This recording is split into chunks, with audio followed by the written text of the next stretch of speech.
पुस्तक कलात्मक जीवन जिए, व्यक्तित्व मनोविज्ञान। लेखक वेद मूर्ति तपोनिष्ठ पंडित श्री राम शर्मा आचार्य। ऑडियो 1। जीवन कलात्मक ढंग से जिए। बहुत से लोग जिंदगी को विविध उपकरणों से सजाए संवारे रहने को ही कला समझते हैं, किंतु बाह्य प्रसाधनों द्वारा जीवन का साज श्रृंगार किए रहना कला नहीं है। यह मनुष्य की लिप्सा है, जिसे पूरा करने में उसे एक झूठे संतोष का आभास होता है। फलतः यह मान बैठता है कि वह जिंदगी को ठीक से जी रहा है। कला तो वास्तव में वह मानसिक वृत्ति है जिसके आधार पर साधनों की कमी में भी जिंदगी को खूबसूरती के साथ जिया जा सकता है। जिंदगी को हर समय हंसी खुशी के साथ अग्रसर करते रहना ही कला है, और उसे रोज झींक कर काटना ही कलाहीनता है।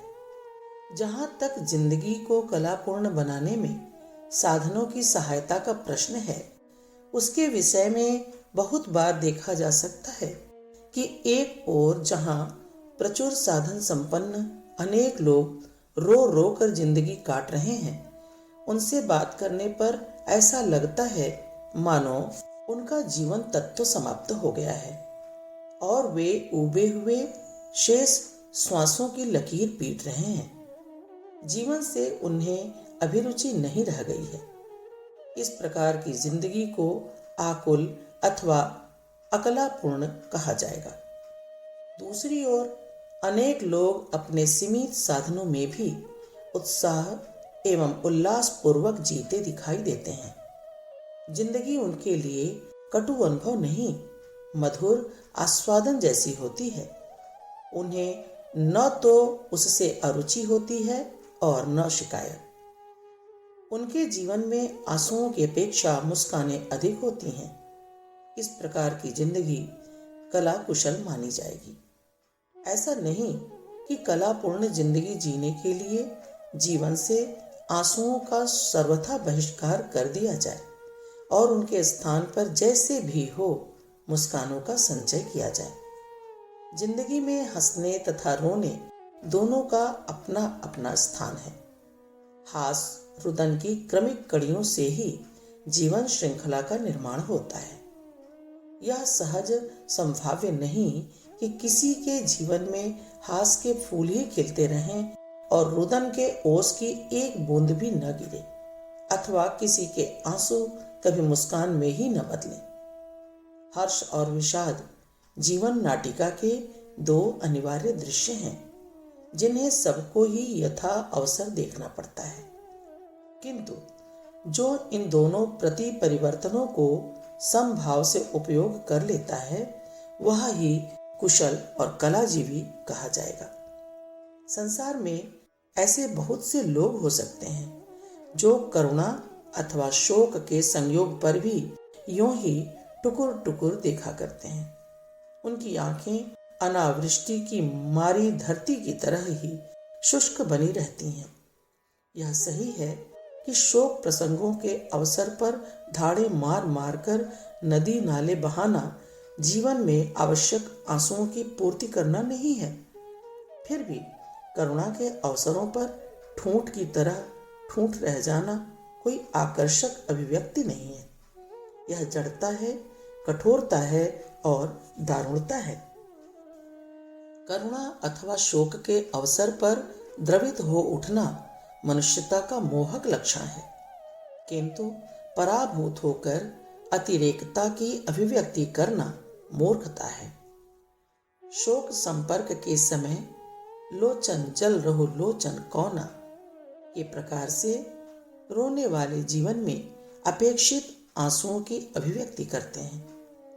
बहुत से गहन गंभीर व्यक्ति शोक से समाकुल होकर भी उसे वाणी अथवा आंखों द्वारा व्यक्त नहीं होने देते।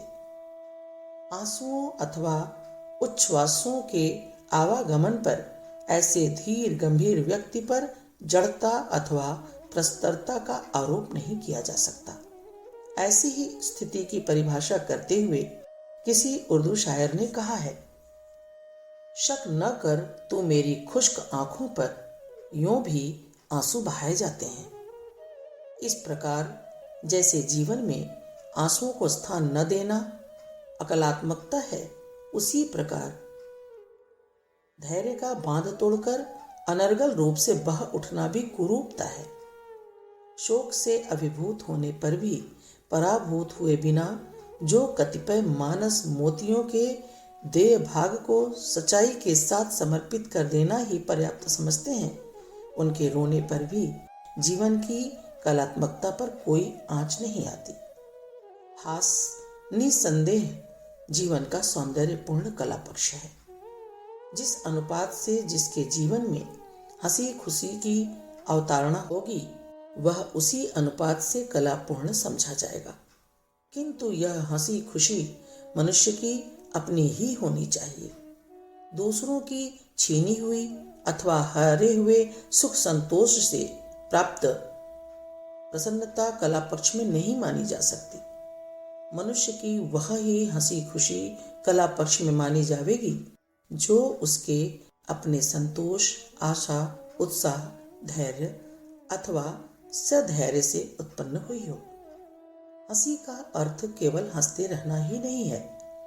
जीवन में संतोष, सहिष्णुता, आशा, उत्साह, रुचि तथा रोचकता आदि गुण भी हास और उल्लास के समान ही हैं।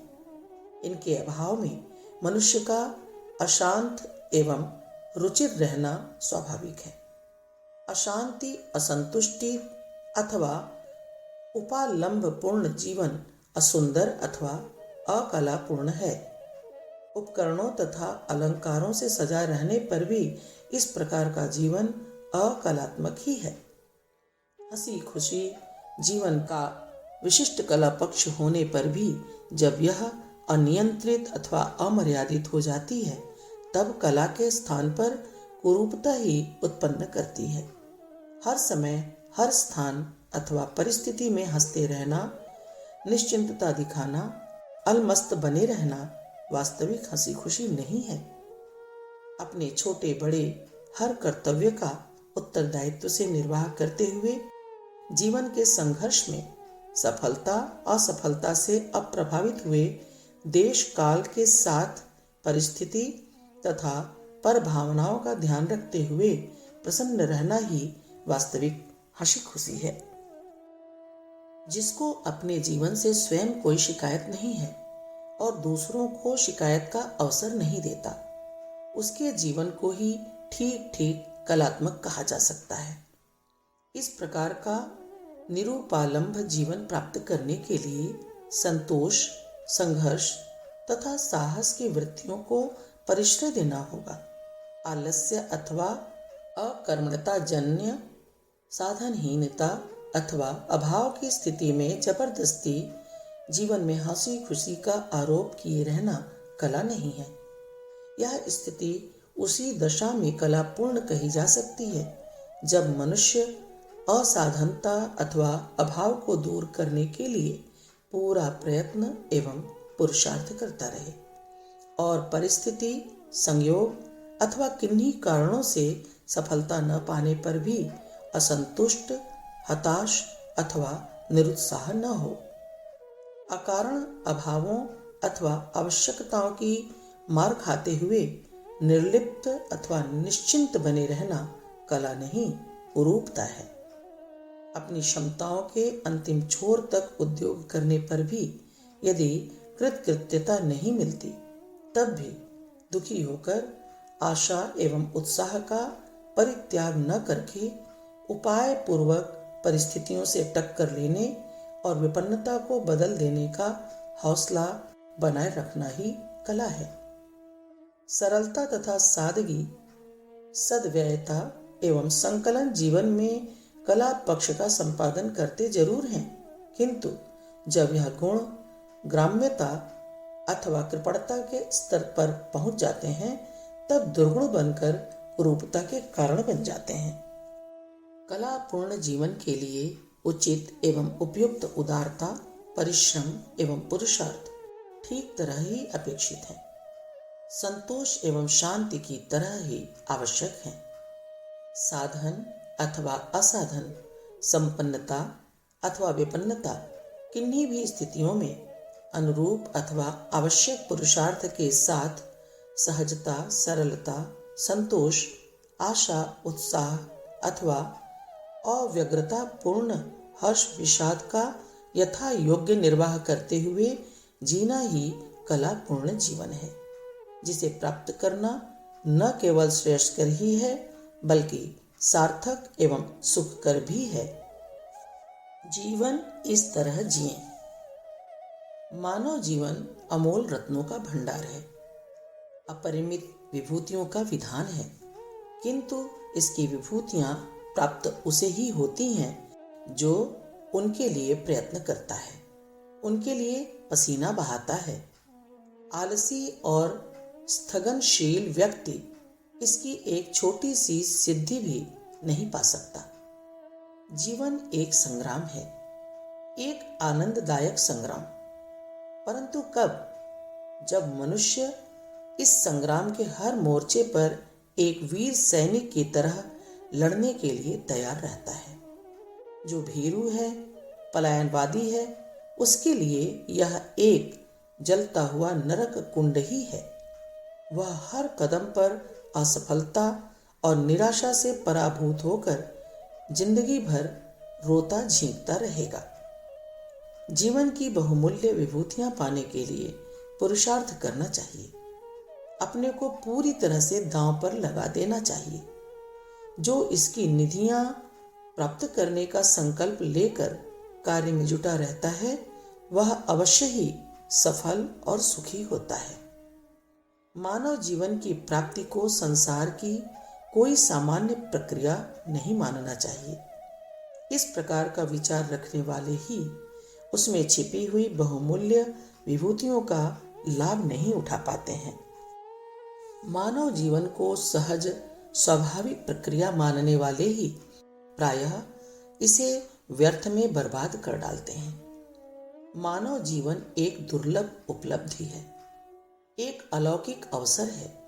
यह बात ठीक ठीक उन्हीं लोगों की समझ में आती है जो उसका सदुपयोग करके इस लाभ को प्रत्यक्ष देख लेते हैं। मानव जीवन का क्या महत्व है, इसको केवल दो व्यक्ति ही बता सकते हैं।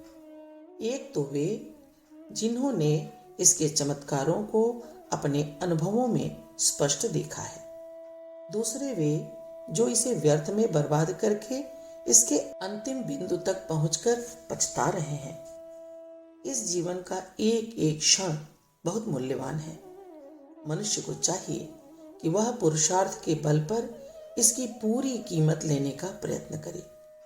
जो साहसी है, सतर्क और सावधान है, मानव जीवन की अनंत विभूतियां केवल वही पा सकता है। जीवन रण में केवल वही विजय प्राप्त कर सकता है जो किसी भी परिस्थिति में हिम्मत नहीं हारता। जीवन उसी का सफल होता है जिसके यापन के पीछे कोई सदुद्देश्य अथवा कोई ऊंचा लक्ष्य रहता है। जीवन में सदुद्देश्यता रहने से ही मनुष्य आज तक इतनी उन्नति करता चला आया है। मनुष्य को निरंतर उन्नति और विकास की ओर बढ़ने की प्रेरणा देने वाली शक्ति सदुद्देश्यता ही है। जीवन का कोई उद्देश्य न होने से ही पशु सदैव ही अपनी पाशविक अवस्था में ही रहते हैं। न तो उन्होंने आज तक कोई उन्नति की है और न आगे ही कर सकने की संभावना है। यही नहीं, बिना किसी सदुद्देश्य के जीवन बिताने वाले मनुष्य भी एक प्रकार के पशु ही हैं। वे भी अपने जीवन में कोई उन्नति नहीं कर सकते और एक दिन फिर मनुष्यता को खोकर पशुता में डूब जाएंगे। मनुष्य को मानव जीवन यूं ही बर्बाद करने के लिए नहीं मिला है। उस सर्वशक्तिमान सृष्टा ने संसार में किसी चीज को यूं ही बर्बाद होने के लिए नहीं बनाया है।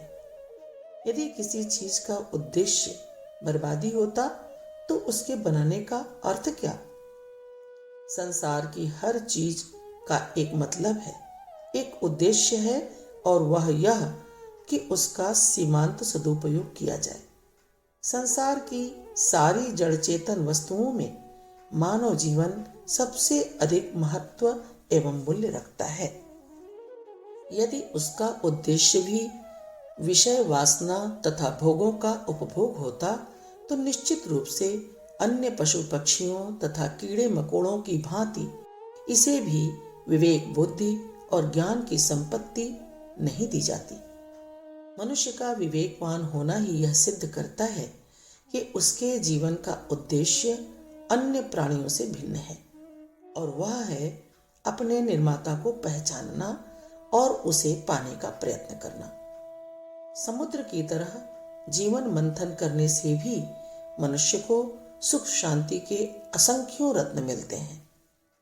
जीवन मंथन का अर्थ है सामने आए हुए संघर्षों तथा बाधाओं से अनवरत लड़ते रहना। जो प्रतिकूलताओं को देखकर डर जाता है, मैदान छोड़ देता है, वह जीवन की अनंत उपलब्धियों में से एक कण भी नहीं पा सकता।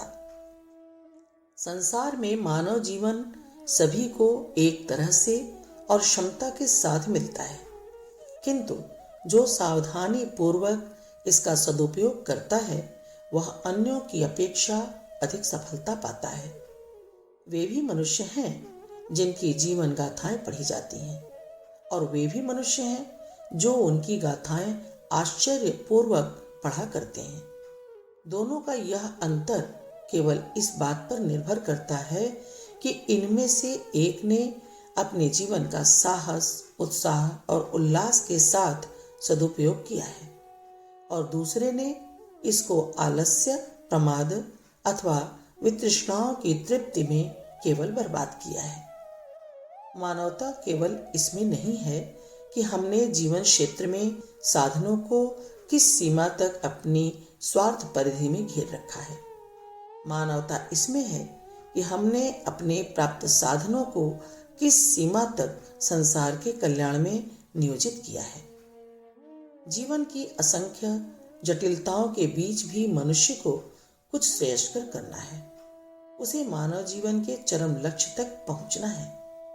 इस लक्ष्य की प्राप्ति के लिए उसे अपने स्वार्थों को भी परमार्थ के रूप में बदलना है।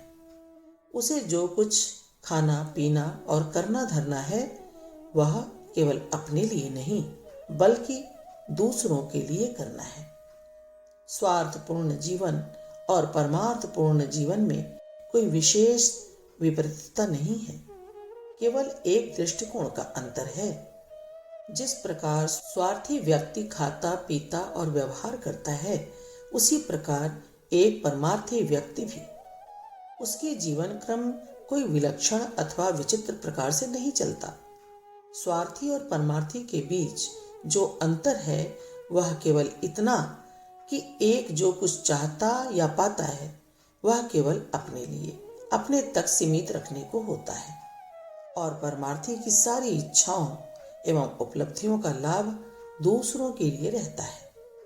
यह बात ठीक है कि जीवन के भौतिक स्वार्थों में लाभों का भी एक स्थान है, किंतु एक किसी आवश्यक सीमा तक ही संसार के भौतिक स्वार्थ एवं लाभ साधन मात्र हैं, साध्य नहीं। जीवन लक्ष्य निस्संदेह इन संकीर्ण स्वार्थों एवं लाभों से परे है। मनुष्य को यह न भूलना चाहिए कि वह इस विश्व ब्रह्मांड में किसी विशेष उद्देश्य के लिए जन्मा है, और वह विशेष उद्देश्य है आध्यात्मिक आदर्शों की प्राप्ति करना।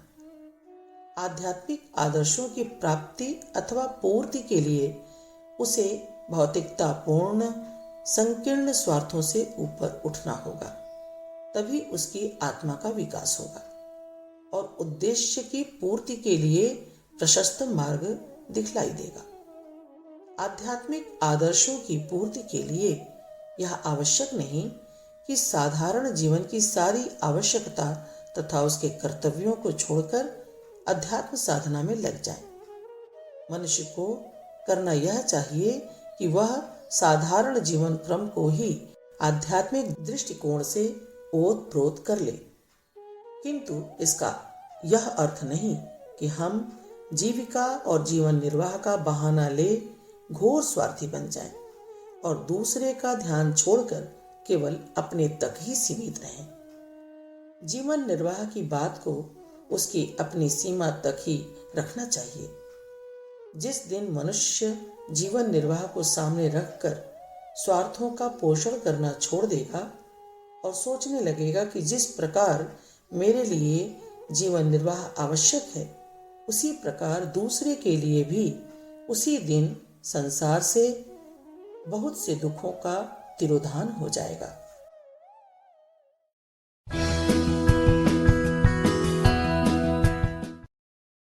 पुस्तक कलात्मक जीवन जिए, व्यक्तित्व मनोविज्ञान, लेखक वेद मूर्ति तपोनिष्ठ पंडित श्री राम शर्मा आचार्य। ऑडियो 2। जटिल नहीं, जीवन को सरल बनाइए। जीवन में कठिनाइयां तथा मुसीबतें तब पैदा होती हैं जब मनुष्य उसे जटिल, दुरूह और अधिक आडंबर पूर्ण बना लिया करता है। जीवन की सरलता ही सुखद है। व्यवहार में सरलता, विचार और आचरण में स्पष्टता बनी रहे तो मनुष्य के जीवन में कहीं कुछ भी कठिनाइयां, परेशानियां नहीं है। सरलता का अर्थ विश्व को ऐसे रूप में निर्देशन करना है जिसमें वह यथार्थ हो। यथार्थ परिस्थिति से भिन्न रूप बनाना ही जटिलता पैदा करता है। इसी से मुसीबतों का जन्म होता है। क्या आपने उस क्लर्क की कहानी पढ़ी है जिसने अपनी धर्मपत्नी पर अपनी आत्मश्लाघा के फलस्वरूप अपना वास्तविक रूप प्रकट नहीं किया? अधिक आय बताकर उसने दाम्पत्य जीवन में खाई पैदा कर ली। किसी विवाहोत्सव में सम्मिलित होने के लिए पत्नी ने हार की याचना की, जिसे वह क्लर्क पूरा नहीं कर सकता था, किंतु अपनी महत्वाकांक्षा छिपाने के लिए किसी परिचित से हार मांगकर अपनी धर्मपत्नी की इच्छा पूरी की। घटनावश वह हार उत्सव में खो जाता है और उसकी कीमत चुकाने में उस क्लर्क को अपनी आय का आधा हिस्सा प्रतिमास देना पड़ता है। आधी आय से उन्हें नितांत गरीब का सा अभावग्रस्त जीवन जीना पड़ता है। आज ऐसी ही कहानियां सर्वत्र देखने को मिल सकती हैं। साधारण जीवन व्यवहार से लेकर उत्सवों, विवाहों, पर्वों पर, विद्यार्थी जीवन से लेकर सामाजिक व्यवहार तक सब जगह अस्पष्टता के दर्शन होते हैं। जिसकी आय 50 रुपए है, वह उसे छिपाकर 150 रुपए बताने में अधिक गौरव मानता है। घर की माली हालत अच्छी नहीं है, पर बाहर निकलने के लिए वह सुसज्जित वेशभूषा चाहता है। इस जटिलता के कारण पारिवारिक जीवन में, सामाजिक तथा राष्ट्रीय जीवन में अनेकों समस्याएं खड़ी होती हैं और मनुष्य का जीवन भार स्वरूप हो जाता है। उससे न खुद को कोई प्रसन्नता होती है, न औरों को। दाम्पत्य जीवन में विद्वेष, पारिवारिक जीवन में कलह तथा कटुता, व्यक्तिगत जीवन में उबन, उत्तेजना, अव्यवस्था, खर्चे की तंगी, बच्चों की शिक्षा का पूरा न कर पाना आदि अनेक कठिनाइयां केवल इसलिए खड़ी हो रही हैं कि मनुष्य जिस स्थिति में है उससे बहुत अधिक बढ़ चढ़कर अपने आप को व्यक्त करना चाहता है। यह बनावटीपन जहां भी पैदा होगा, वहां के जीवन में भोंडापन अवश्य आएगा। उसके फलस्वरूप मनुष्य का जीवन कठिनाइयों, चिंताओं तथा दुरूहताओं में ही फंसता चला जाएगा। मनुष्य का यह अहम भाव यदि समाप्त हो जाता है तो वह अपने सरल जीवन में आ जाता है। इसमें उसे कुछ हानि नहीं होती। लोग छोटा मानेंगे, ऐसी बात नहीं। ऋषियों के जीवन में बड़ी सादगी और सरलता थी। इस कारण उनका गौरव सर्वमान्य ही है। दरअसल बनावटीपन, शेखीखोरी तथा अहम भावना की निंदा की जाती है। नकली चेहरा लगाकर आने वालों पर ही संसार हंसता है। जिसके अंदर सार्वभौम यथार्थता निर्दोष बनकर प्रतिबिंबित होती है, उसका जीवन आदर्श एवं अनुकरणीय होता है। वह जागृत हो जाता है और दूसरों के लिए नमूना बनता है।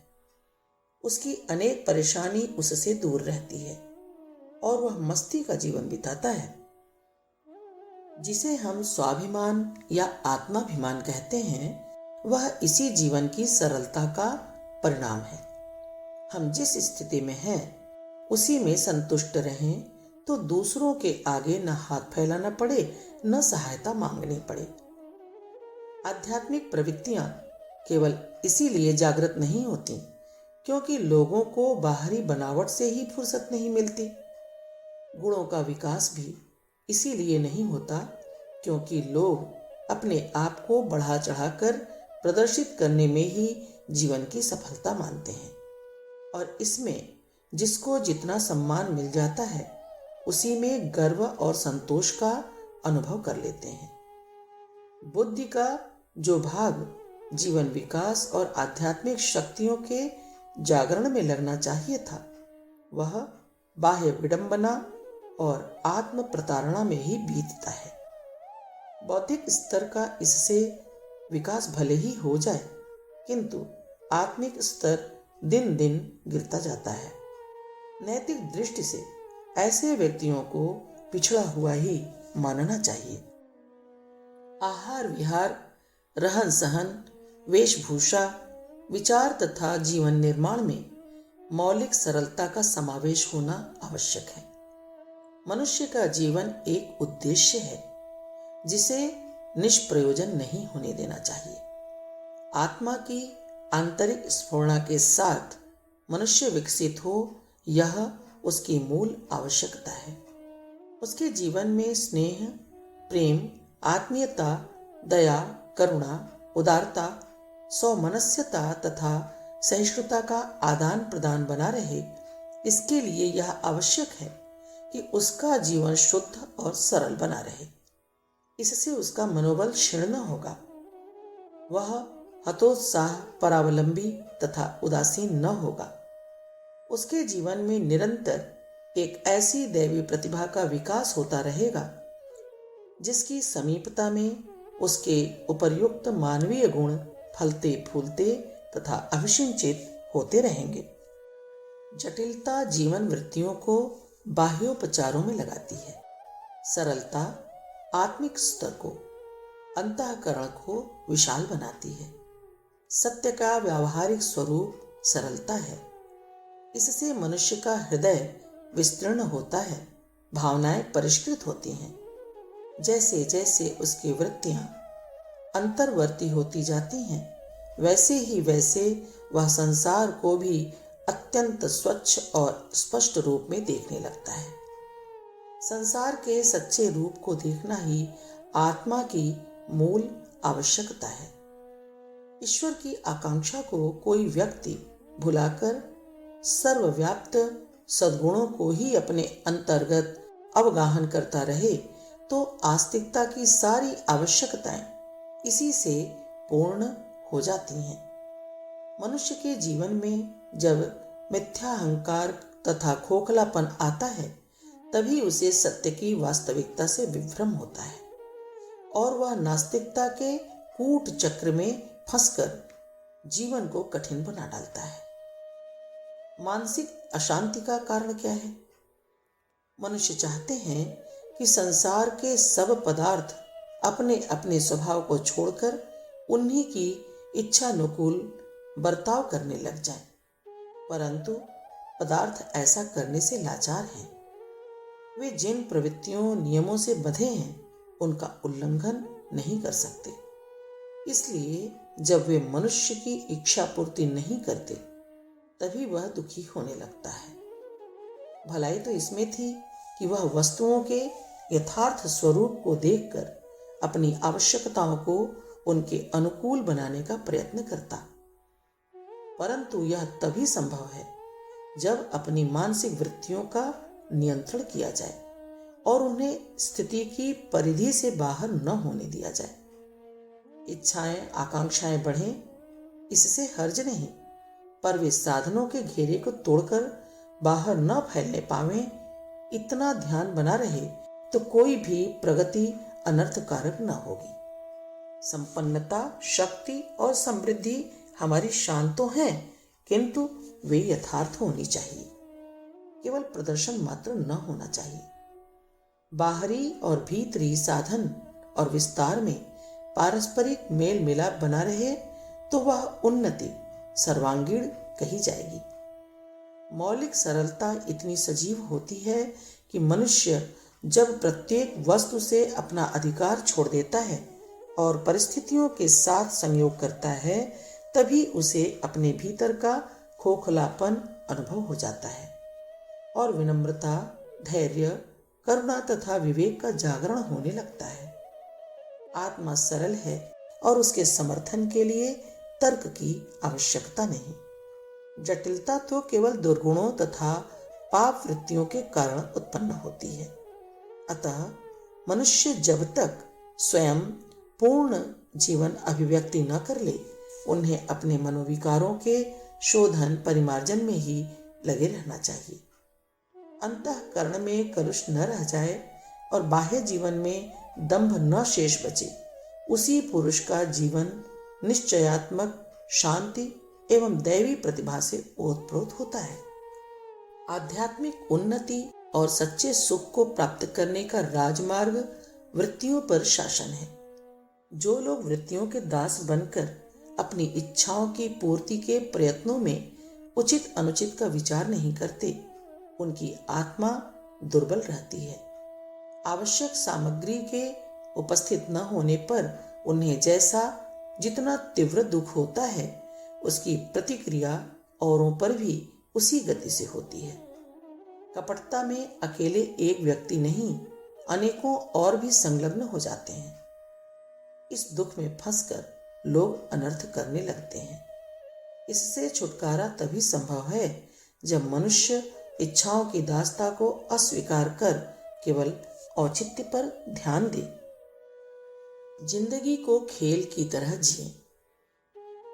जिंदगी को भार रूप मानकर चलने से वह इतनी भारी प्रतीत होती है कि उसका बोझ उठाए नहीं उठता, पर यदि उसके बारे में हल्का फुल्का दृष्टिकोण रखा जाए तो हंसते खेलते दिन गुजरते जाते हैं। जो लोग छोटी छोटी बातों को बहुत महत्व देते हैं, जरा सी समस्या को बहुत बड़ा मान बैठते हैं, उन्हें आए दिन भय और विभीषिका की काली घटाएं ही अपने चारों ओर उमड़ती दिखाई देती रहती हैं। किंतु जो इस सारे संसार को ही क्रीड़ा स्थल मानते हैं, उनके यहाँ न कोई चिंता की बात है और न परेशानी की। नाटक के पर्दे बार बार बदलते रहते हैं। उसमें काम करने वाले अभिनेताओं को कई कई प्रकार के वेश बदलने और कई कई प्रकार के अभिनय करने पड़ते हैं। जो अभिनेता अभी राजा का पार्ट राजसी ठाट बाट के साथ बड़े शान, रोब, गर्व और गौरव के साथ कर रहा था, थोड़ी देर बाद उसे भिखारी का पार्ट अदा करना पड़ता है। वैसी ही फटी टूटी पोशाक पहनकर दीनता भरे शब्दों में भिक्षा याचना करता है। कभी उसे चोर बनना पड़ता है तो कभी जनानी पोशाक पहनकर नारी की तरह अपने को प्रस्तुत करना पड़ता है। इस प्रकार एक ही व्यक्ति अनेक तरह के अभिनय तो करता है, पर मन में इस परिवर्तन का प्रभाव ग्रहण नहीं करता। न तो उसे राजा बनते समय कोई हर्षातिरेक होता है और न भिखारी बनते हुए दुख होता है। नारी के अभिनय में भी उसे लज्जा या संकोच अनुभव नहीं होता, क्योंकि वह जानता है कि यह सब खेल खेल में हो रहा है। नाटक में जो अभिनय करना पड़ा वह तो दिखावा मात्र था।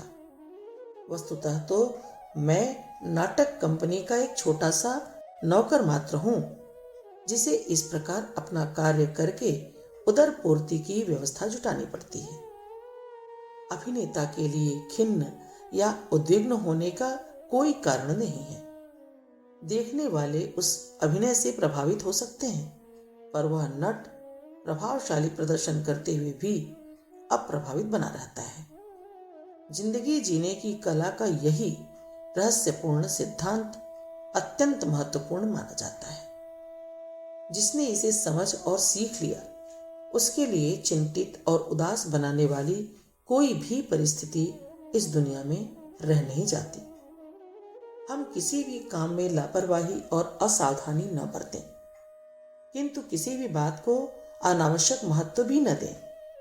खिलाड़ी लोग खेल के मैदान में पूरी दिलचस्पी के साथ अपने अपने पक्ष को विजयी बनाने के लिए भरपूर कोशिश करते हैं। जरा सी असावधानी नहीं बरतते और न बचाव तथा प्रहार के किसी अवसर की उपेक्षा करते हैं।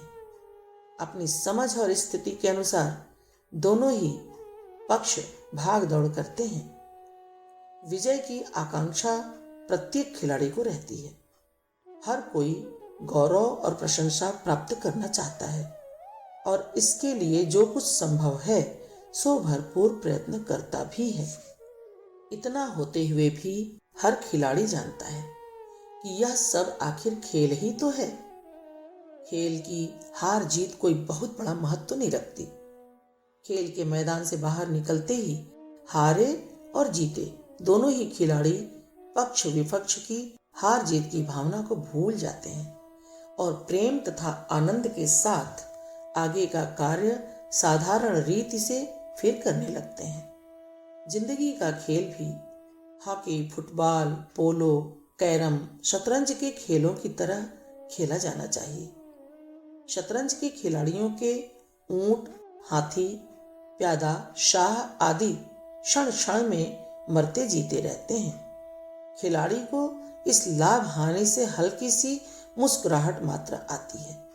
वह इसे कोई महत्व नहीं देते।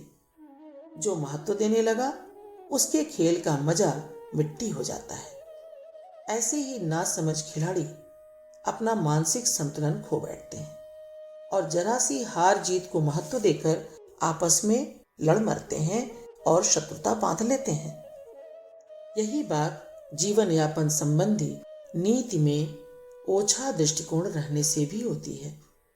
जो हंसते हुए जिंदगी जीना नहीं जानते, जिन्हें छोटी छोटी बातें बहुत बड़ी लगती हैं, वे चिंता, भय, आशंका, निराशा और विक्षोभ में ही डूबे पड़े रहते हैं। वर्षा के दिनों में बादलों के समूह जब उठते हैं तो उनमें अनेकों प्रकार की आकृतियां बनती बिगड़ती दिखाई देती हैं। अभी एक बादल पहाड़ की चोटी की शक्ल में उठा था, अभी वह रीछ की शक्ल में बदला, अभी ऊंट जैसा बना और अभी पेड़ जैसा दिखने लगा। यह बदलती हुई आकृतियां दर्शक के लिए मनोरंजन और कौतूहल का ही कारण बनती हैं। उस परिवर्तन से कोई अपनी निज के हानि लाभ होने की बात नहीं सोचता। संसार में भी अनेकों चित्र विचित्र परिस्थितियां एक दूसरे से भिन्न और प्रतिकूल रूप धारण करके हमारे सामने आती रहती हैं। कभी ऐसा लगता है कि हम विजयी हुए, धनवान बने, उच्च पद पर पहुंचे, और कभी ऐसा दिखता है कि बस सब कुछ चौपट हुआ, अब गिरे अब मरे। हानि और असफलता की निराशाजनक संभावना आंखों में फिरती है। कभी कभी परिस्थितियां अचानक मोड़ लेती हैं।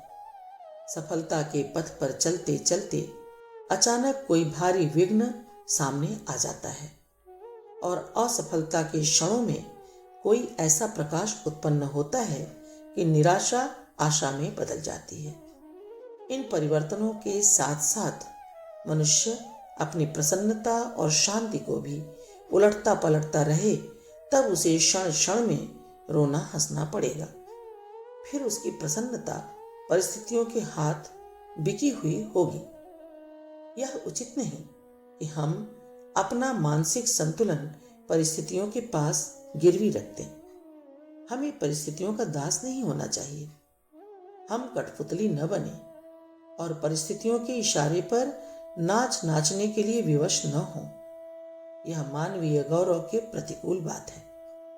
रूप कुरूप बने खिलौने हमारी रुचि भिन्नता को ध्यान में रखकर परमात्मा ने भेजे हैं। मिट्टी के बने सांप शेर को देखकर रोने और कागज के आम अनार देखकर उछलने का उपक्रम अपना लें तो छोटे बालकों के बचपन और अपने बड़प्पन में क्या अंतर रह जाएगा।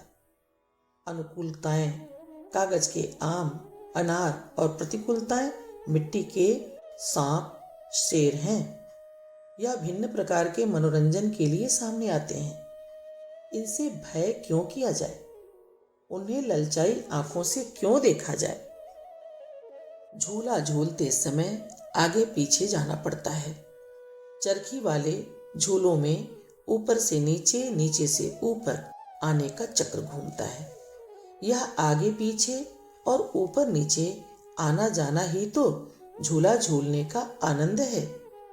एक ही जगह झूला अड़ा रहे तो फिर उस पर बैठना कौन पसंद करेगा। प्रिय और अप्रिय परिस्थितियां हमें झूला झूलने के खेल जैसी लगनी चाहिए। इस धूप छांव में, इस कटु मधुर में, इस शीत ग्रीष्म की विभिन्नता में हमें रस लेना चाहिए। खिन्नता और उद्विग्नता की इसमें बातें ही क्या है। कहते हैं कि हाथी की आंखें उसके शरीर की तुलना में बहुत छोटी होने के कारण उसे बाहर की चीजें बहुत बड़ी दिखाई पड़ती हैं। इससे वह अपनी तुलना में और सबको बहुत बड़ा देखता है और डरा डरा रहता है। यह डर ही उस जरा से अंकुश और दुर्बल से महावत का वशवर्ती बनने को विवश करता है। हाथी की इस नासमझी पर हंसा जा सकता है, पर अपने ऊपर हम में से कोई भी नहीं हंसता कि जरा जरा सी बातों को बहुत बड़ा महत्व देकर इनके कारण हर्षोन्मत्त होकर अहंकार में इतराने लगते हैं, या फिर निराशा के गर्त में डूबकर आत्महत्या करने, घर छोड़कर भाग निकलने, हाथ में लिया हुआ काम बंद कर देने जैसी उद्धत बातें सोचने लगते हैं। भागने से भी समस्याएं पीछा कहाँ छोड़ने वाली हैं। शुतुरमुर्ग अपना पीछा करने वाले शिकारी से जान बचाने के लिए बालों में अपना मुंह गाड़ लेता है और सोचता है कि आंखें बंद कर लेने पर शिकारी का भय दूर हो जाएगा। पर जल्दी ही शुतुरमुर्ग को अपनी भूल प्रतीत हो जाती है, जब शिकारी उसे और भी जल्दी पकड़ लेता है। निराश, खिन्न और उद्विग्न होने से तो कठिनाइयों का आक्रमण और भी दूने वेग से होता है। असावधानी और उपेक्षा की तरह उद्विग्नता और चिंता भी मनुष्य की शक्ति, योग्यता एवं प्रतिभा को नष्ट भ्रष्ट करके रख देती है। सामर्थ्यवान होते हुए लुंज पुंज बन जाने का सबसे बड़ा कारण यह है कि मनुष्य छोटी मोटी प्रतिकूलताओं को बढ़ा चढ़ाकर देखता है और उस स्वनिर्मित विभीषिकाओं से आप ही आप डरता, मरता और मूर्छित चेतना के साथ साथ विशुद्ध जीवन व्यतीत करता रहता है।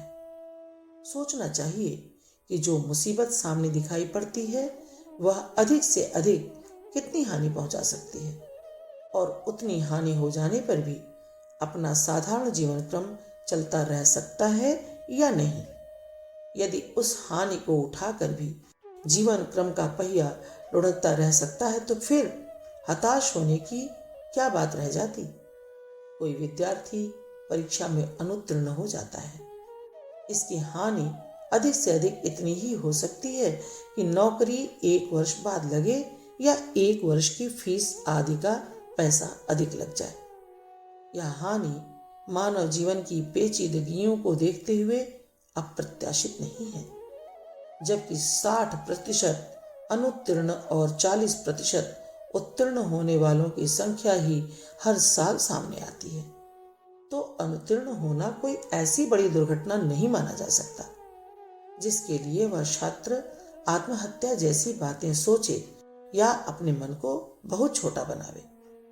अपने ऊपर कोई मुकदमा चल रहा है, उसमें कुछ अर्थहानि या राजदंड की तो आपत्ति आ सकती है। जब जेलों में रहने वाले कैदी आजीवन कारावास को हंसते खेलते काट लेते हैं, तो उस मुकदमे में ही अपने ऊपर क्या वज्रपात होने वाला है जिसके कारण अधीर बना जाए। बीमारी किसे नहीं आती? यदि अपने को या किसी परिजन को बीमारी का सामना करना पड़ रहा है, तो मौत ही सामने खड़ी क्यों सूझनी चाहिए? असाध्य समझे जाने वाले रोग भी तो अच्छे होते रहते हैं। फिर मान लीजिए किसी को मरना ही पड़े, तो इसमें कौन अनहोनी बात है? आज नहीं तो कल सभी को अपने रास्ते जाना है। किसी के अभाव में इस दुनिया का कोई काम रुकता नहीं। प्रियजनों का विछोह भी तो लोगों को सहना पड़ता है। फिर अपने सामने भी यदि वैसी परिस्थितियां आने वाली हों, तो उसके लिए चिंतातुर क्यों रहा जाए? व्यापार में 10 दिन लाभ होता है, एक दिन हानि का भी होता है। खेती में जहां अच्छी फसल उगा करती है, वहां अतिवृष्टि अनावृष्टि से दुर्भिक्ष भी पड़ते हैं, और लोग किसी प्रकार उस दुर्भिक्ष का मुकाबला करते हुए भी जीवित रहते हैं। चोरी, डकैती, अग्निकांड आदि में लोगों का सर्वस्व चला जाता है। फिर कुछ दिन बाद पुनः काम चलाऊ स्थिति बन जाती है और गाड़ी फिर लुढ़कने लगती है। जब दुर्घटना में एक टांग कट जाती है, तो वह सोचता है कि एक पैर से तो चलना क्या, खड़ा हो सकना भी कठिन है। पर कुछ दिन बाद उपाय निकलता है। लकड़ी के सहारे वह लंगड़ा आदमी खड़ा होता है, चलता है और दौड़ने भी लगता है।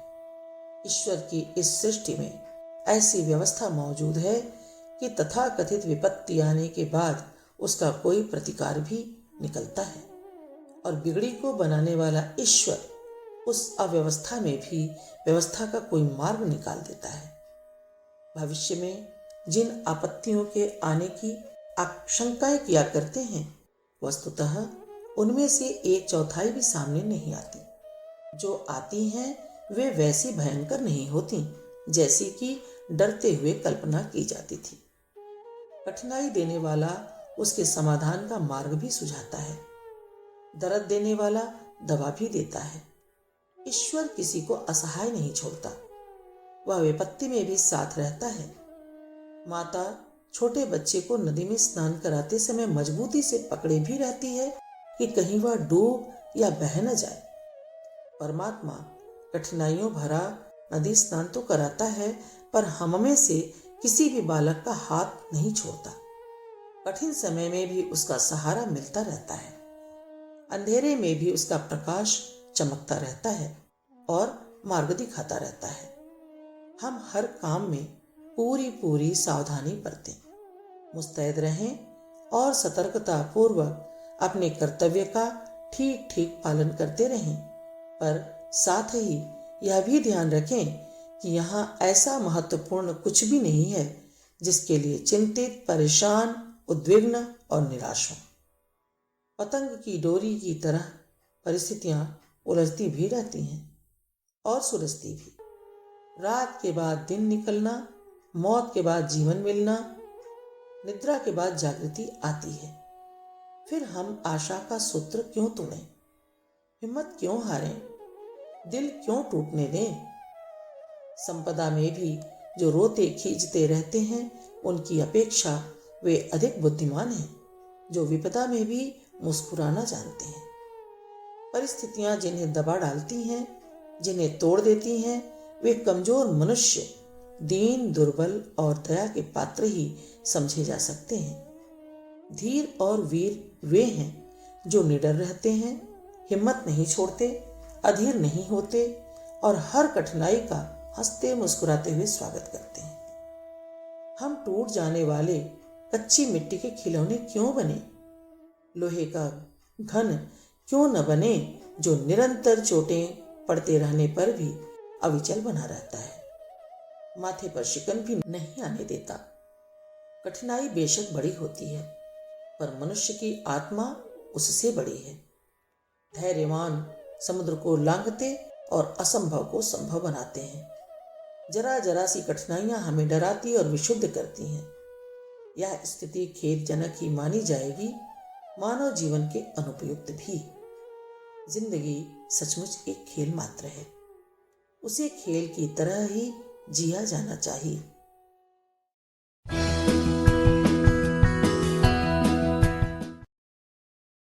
पुस्तक कलात्मक जीवन जिए, व्यक्तित्व मनोविज्ञान। लेखक वेद मूर्ति तपोनिष्ठ पंडित श्री राम शर्मा आचार्य। ऑडियो 3। धरती पर स्वर्ग प्राप्त कीजिए। संसार से अलग कहीं कोई स्वर्ग अथवा नरक है, इसकी खोज खबर करने से कहीं अच्छा है कि मनुष्य अपनी इस धरती पर विद्यमान स्वर्ग नरक की खोज करे, पहचाने और उसे पाने अथवा उससे बचने का प्रयत्न करे। अभौतिक स्वर्ग एवं नरक अप्रत्यक्ष हैं। उन्हें किसने कब देखा अथवा कब पाया, इसका दृष्टिगोचर प्रत्यक्ष प्रमाण इस समय हम साधारण मानवों के पास नहीं। हाँ, धरती के स्वर्ग नरक हमारे सामने हैं।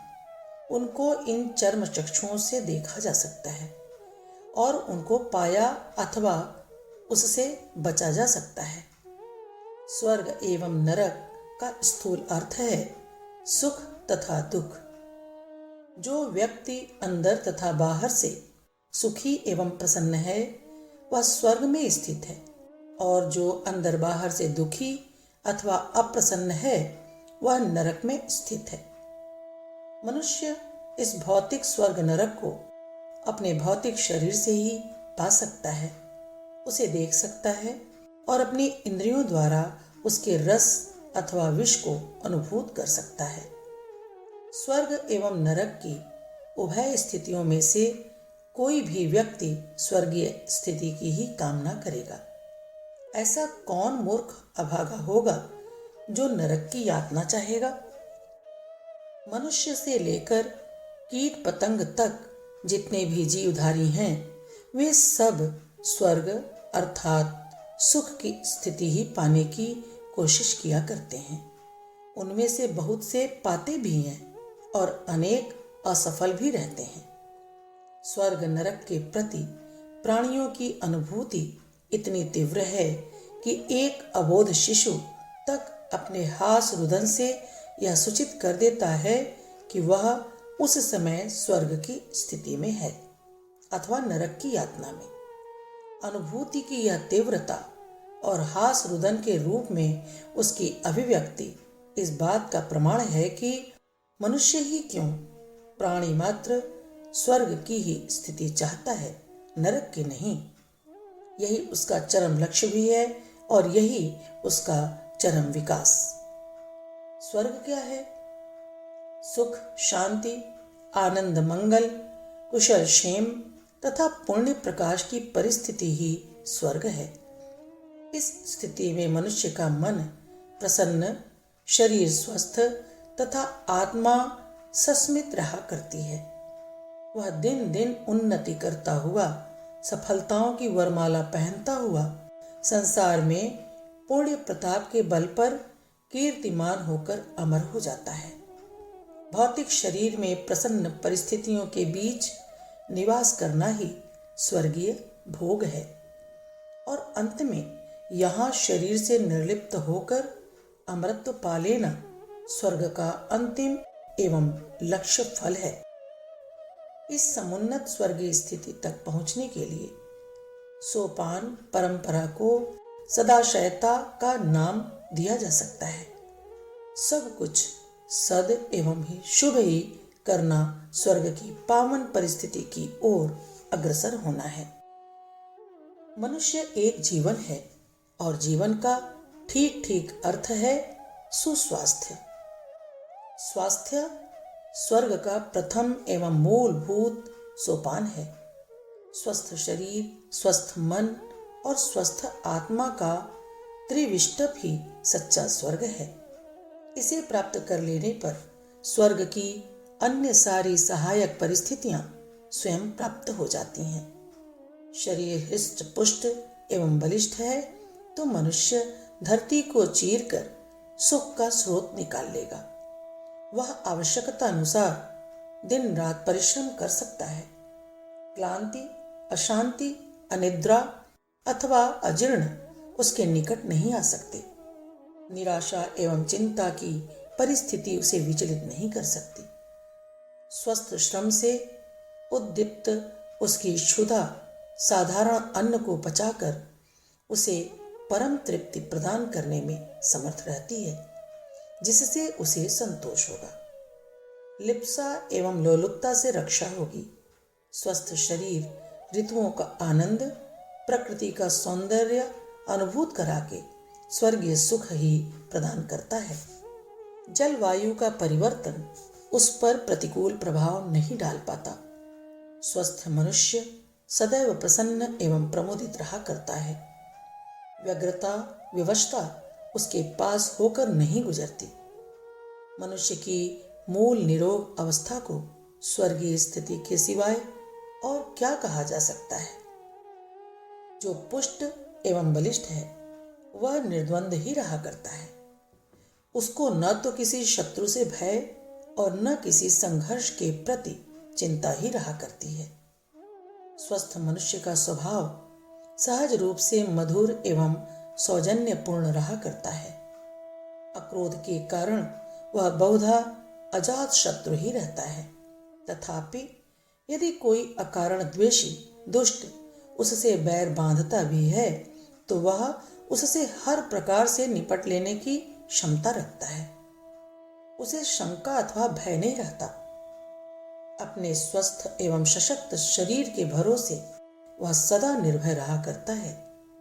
अभयता स्वर्ग की एक उत्कृष्ट अनुभूति है। स्वस्थ व्यक्ति जिसका सहज अधिकारी होता है। मन को ईर्ष्या, द्वेष, कलह, क्लेश तथा कामनाओं के कलुष से बचाइए। प्रसन्न वातावरण के बीच प्रसन्न चेता व्यक्तियों के साथ रहिए। क्रोध से इसकी रक्षा कीजिए और संकीर्णता की सीमाएं तोड़कर स्वर्गीय क्षितिज में विस्तृत होने दीजिए। शुभ कल्पनाओं, सद्भावनाओं एवं शिव संकल्पों से इसे संपन्न बनाइए। आपका मानस आपके लिए प्रत्यक्ष स्वर्ग ही बन जाएगा। पुण्य प्रयत्नों से प्रसन्न किया हुआ कुंठा रहित मन स्वर्ग ही क्या वैकुंठ धाम की परिस्थिति उत्पन्न कर देता है।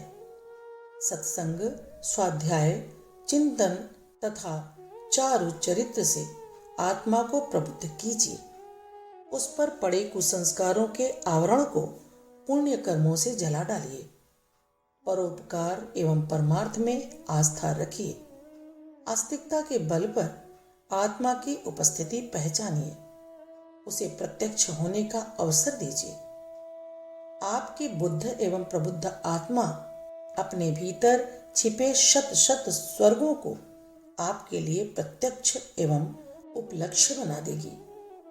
स्वास्थ्य के बाद स्वर्ग का दूसरा सोपान है परिवार। परिवार में प्रेम एवं प्यार का संचार कीजिए। श्रम एवं सहनशीलता के बल पर कलह क्लेश को पास मत आने दीजिए। अपने त्याग के उदाहरण से सदस्यों में त्याग भावना की प्रवृत्ति जगाइए।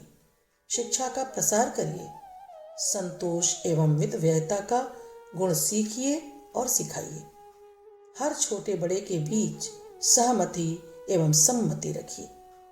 पत्नी व्रत धर्म के साथ गृहस्थ का हर उचित कर्तव्य निभाइए। हर मूल आवश्यकता की पूर्ति कीजिए और प्रत्येक कृत्रिम आवश्यकता को दूर भगाइए। परिवार की सुख सुविधा के लिए अबाध श्रम करिए। परिवार का पालन पवित्र कमाई से करिए। झूठ, प्रपंच तथा छल कपट की दूषित कमाई के अन्न से बच्चों के संस्कार न बिगाड़िए। इस प्रकार उत्पन्न किया हुआ पारिवारिक सुख पृथ्वी का जीता जागता स्वर्ग है। मनुष्य एक सामाजिक प्राणी भी है। समाज में रहता हुआ मनुष्य यदि उसकी उपेक्षा करके अपना स्वर्ग अलग से बसा लेना चाहे तो यह उसके लिए कठिन भी होगा और अनुचित भी। समाज के साथ सुख सुविधाओं को मिल बांट कर भोग करने के एक व्यापक स्वर्ग का आनंद है। हमारे पास सुख सुविधाएं हों और हम उनको केवल अपने परिवार के सदस्यों के साथ ही उपभोग करते रहते हैं और अपने पड़ोस में बसे परिवार को आवश्यकताग्रस्त देखते रहते हैं, तो हमारा यह स्वर्ग दूषित हो जाएगा। यथासाध्य समाज के साथ ही मिल बांटकर उपभोग करने पर साधन एवं सुविधाएं स्वर्गीय आनंद देती हैं। हम स्वयं तो हंसते विहंसते रहें और पास की आह कराह पर ध्यान न दें अथवा ध्यान देकर उपेक्षा कर दें, तो हमारा वैधानिक स्वर्ग बहुत दिन सुरक्षित नहीं रह सकता। हम सब एक राष्ट्र भी हैं, हमारा एक राष्ट्रीय अस्तित्व भी है, हमारी एक मातृभूमि तथा देश भी है, जिसके प्रति हमारे अनेक कर्तव्य निश्चित हैं। उन कर्तव्यों का पालन न करने का अर्थ है अपने शारीरिक, पारिवारिक तथा सामाजिक स्वर्ग सुख को कलंकित करना। राष्ट्रीय कर्तव्यों में मातृभूमि की रक्षा में बलिदान, उसकी उन्नति के लिए त्याग तथा उसके गौरव के लिए सदाचार का पालन करना स्वर्गीय सुख उपलब्ध करने का एक सात्विक उपाय है। राष्ट्र की सेवाओं, व्यवसायों तथा निर्माण कार्यक्रमों में ईमानदारी के साथ अपना अंशदान करना एक पवित्र साधन है, जिसका फल एक स्वर्गीय संतोष ही होगा। राष्ट्र के बाद सार्वभौमिकता की भावना भी स्वर्गीय सुख का एक अग्रिम सोपान है। मानवता को भूलकर केवल राष्ट्र तक सीमित हो जाना भी एक स्वार्थपूर्ण संकीर्णता ही है। मानवता का दुख दूर करने को अंशदान करना, यथासंभव उसकी सेवा करना, उसके लिए कष्ट उठाने की प्रवृत्ति का विकास करना, अपने वांछित एवं अक्षय स्वर्ग की ओर बढ़ना ही है। संपूर्ण मानवता में आत्मीयता की भावना रखना ही ईश्वर प्रधान अंश मनुष्य के लिए शोभनीय है। व्यष्टि से समष्टि एवं समष्टि से बढ़कर सार्वभौमिक बनने वाले महापुरुष जीवन भर स्वर्गीय अनुभूति का आनंद लेकर युग युग के लिए यश रूपी शरीर से अमर हो जाते हैं। शारीरिक स्वास्थ्य से मानसिक एवं आत्मिक स्वास्थ्य का विकास करते हुए समाज, राष्ट्र तथा अंतरराष्ट्रीय कर्तव्य पालन के 7 सोपानों पर अधिकार कर लेने वाला मनुष्य निश्चय ही इस धराधाम पर ही सच्चे तथा प्रत्यक्ष स्वर्ग का अधिकारी बनता है। धरती का स्वर्ग पाना किसी भी व्यक्ति के लिए कठिन नहीं है, यदि वह वास्तव में दैवी जीवन के साथ स्वर्ग सुख का आकांक्षी है। संयम, सदाचार तथा सद्भावना रखने वाला सदाशयी व्यक्ति निश्चय ही इस प्रत्यक्ष एवं अक्षय स्वर्ग को प्राप्त कर सकता है। प्रत्येक को ही इस संपूर्ण स्वर्ग को पाने का प्रयत्न करना चाहिए, नहीं तो कम से कम उसके 1-2 सोपानों पर तो चढ़ ही जाना चाहिए। कृत्रिमता से बचिए। वर्तमान समय जीवन संबंधी अधिकांश कठिनाइयों, कष्टदायक समस्याओं का एक प्रमुख कारण कृत्रिमता की भावना का बढ़ जाना है। अधिकांश मनुष्य अपने को वास्तविक स्थिति से बढ़ा चढ़ाकर दिखलाने का प्रयत्न करते हैं। एक समय था कि बहुत बड़े विद्वान, धनवान अधिकारी भी अपने को साधारण दर्जे का व्यक्ति जानते और मानते थे और अपना रहन सहन अन्य औसत दर्जे के व्यक्तियों के समान ही रखते थे। उनमें और दूसरे लोगों में जो अंतर होता था वह विचारों की, मनोभावनाओं की ऊंचाई नीचाई का होता था। जैसा एक अंग्रेजी भाषा की कहावत में बतलाया गया है, वे simple living and high thinking की नीति के अनुयायी होते थे। इसके परिणाम स्वरूप उनका जीवन सदैव संतुष्ट और सुखी ही व्यतीत होता था।